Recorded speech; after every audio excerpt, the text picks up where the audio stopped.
Hi everybody, I hope you're having a great day. In this video I'm going to be covering Cyber.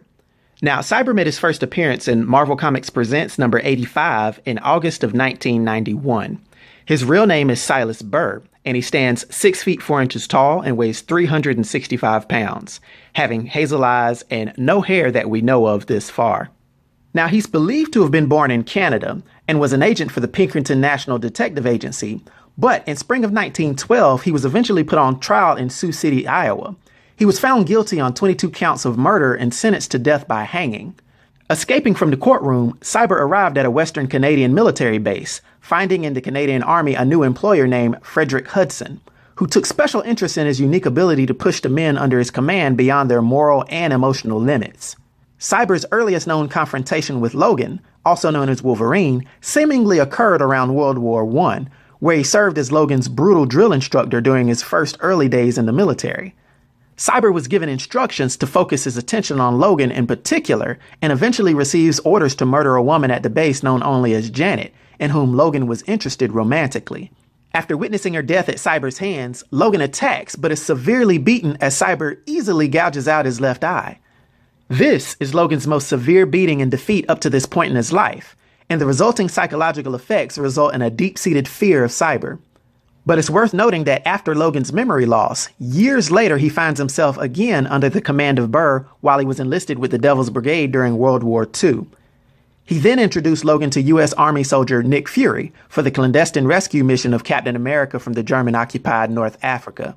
Returning from Indochina for 9 months in 1959, Burr would train his finest student, Logan's son Daken, before the boy is secretly ordered to destroy the training camp and everyone associated with it, including its commander. Eviscerated and shot and left for dead by Daken, Burr is spared from death as he was chosen by Romulus to be the prototype for the Adamantium bonding process and has the metal permanently bonded to his skin. Now that I've gotten some of the backstory of Cyber out of the way, I need to address the fact that he's actually had two bodies. At one point he was killed, but then he took possession of a new body in a different mutant. So in his original body, he had a number of superhuman abilities, some of them due to his natural mutation and some due to artificial enhancement. He had some degree of superhuman strength, though the limits were not ever explicitly stated. But his strength was sufficient to destroy a Jeep with a single punch or slash open a bank vault with ease. Cyber's skin was bonded with a layer of near-destructible alloy, Adamantium, which is the same material that Wolverine's skeleton and claws was bonded with. Now, with the exception of his face, this metal was applied to his entire body using an unknown arc welding technique. As a result, most of Cyber's body is virtually invulnerable to any physical harm.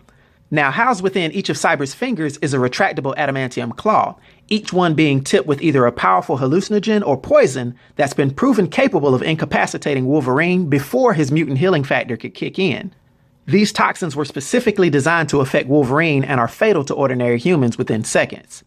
And naturally, Cyber's adamantium claws are capable of cutting almost any known material. The only exceptions being adamantium itself and Captain America's shield, which is composed of vibranium. After Wolverine had gouged out Cyber's left eye in a fight, it was replaced with an artificial implant, so he has a cybernetic eye as well. He also has a limited psionic ability that allows him to track specific brainwave patterns across great distances. The exact limit of this ability is unknown, but it was greatly amplified after his overexposure to the hallucinogens that coat his claws. He's claimed that he can track brainwave patterns from any location on Earth, and was even able to allow his consciousness to leave his body entirely. It was that ability that allowed him to survive in astral form following the attack by the Dark Riders. He's an excellent hand-to-hand combatant and is well known in military circles, himself being a veteran of World Wars I and II, and throughout the criminal underworld, where he's oftentimes hired as a special enforcer or mentor. And although he's very talented at training unarmed combat methods, he's known to be quite sadistic and murderous. Now, for his new body following his death, his consciousness took possession of a large, muscular mutant with childlike intelligence named Milo Gunderson. Milo was a mutant possessing some degree of superhuman strength, the limits of which are not known again. However, his strength was sufficient to decapitate a fully grown horse with a single punch. Cyber also seems to have retained his brainwave tracking abilities within this new body as well. Cyber's recently undergone a process to regain his adamantium-laced skin and claws. As a result, his new body has the same durability as the old. However, The mutant factor that made this body develop so fast and be so strong puts a lot of stress on his heart. This makes him dependent on the medicine that his mother was giving him. And one day after suffering from a heart attack, he received a quote-unquote pacemaker mounted to his chest, which was fabricated from the deadly radioactive element carbonadium. Eventually, his face began to show signs of blistering, possibly from its effects.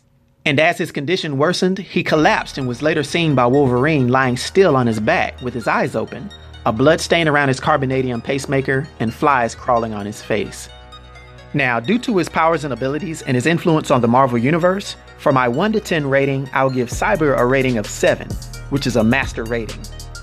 I hope everyone enjoyed the video. I'll talk to you next time. Be sure to like and subscribe to The New Sage.